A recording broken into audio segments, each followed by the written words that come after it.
Hello, and welcome back to English Unlocked, the podcast that helps you unlock the world of the English language. I'm your host, Alice. And I'm Bob, your music expert for today. Bob, today we are diving into something truly universal: music, singers, and bands in English. Music is everywhere, and knowing the vocabulary around it is key to understanding culture. Absolutely, Alice. Music is a fantastic gateway to learning English because it's emotional and memorable.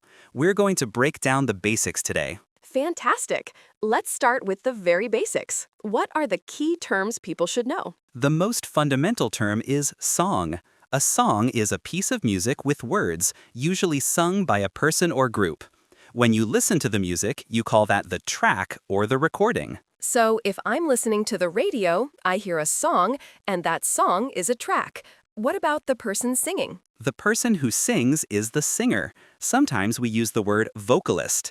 Think of a famous singer as a solo artist. They work alone. Adele or Ed Sheeran are great examples of solo artists. That makes sense. Solo means one. What if there's more than one person? Then you have a band. A band is a group of musicians who play instruments together and often sing. A band usually has a few members, maybe 3 or 4 people. Are band and group the same thing? Mostly yes. Group is a slightly broader term, but in music they are often interchangeable. A band focuses mainly on playing music, while a group might sometimes be used for a collection of singers only, like a vocal group. Let's talk about instruments, because bands need those too. What are some common instruments we hear in English songs? A very standard setup for a rock or pop band includes the guitar. There's the electric guitar, which uses an amplifier to sound loud, and the acoustic guitar, which sounds natural without electricity. I love the sound of an acoustic guitar. What else? You almost always need drums. That's the percussion section, keeping the beat. And you need the bass guitar, which plays the low foundational notes. Finally, you usually have a keyboard or piano. So if someone says he plays the bass, they mean the bass guitar. Exactly. And the person who plays the drums is the drummer. The person playing the guitar is the guitarist. The person playing the keyboard is the keyboardist. The main person who sings and plays an instrument is often called the frontman or frontwoman. That's useful vocabulary for describing people in the music world. Now, let's move beyond just the people and talk about the music itself. What's the word for a collection of songs? That's an album. An album is like a book made up of several chapters, which are the songs.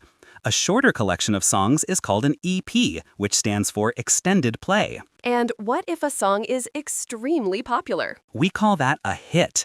If a song is a hit, it means many people like it and buy it or stream it.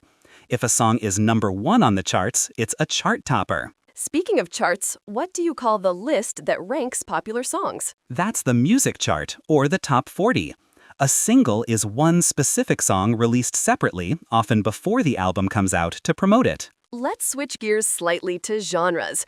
Music styles have very specific names in English.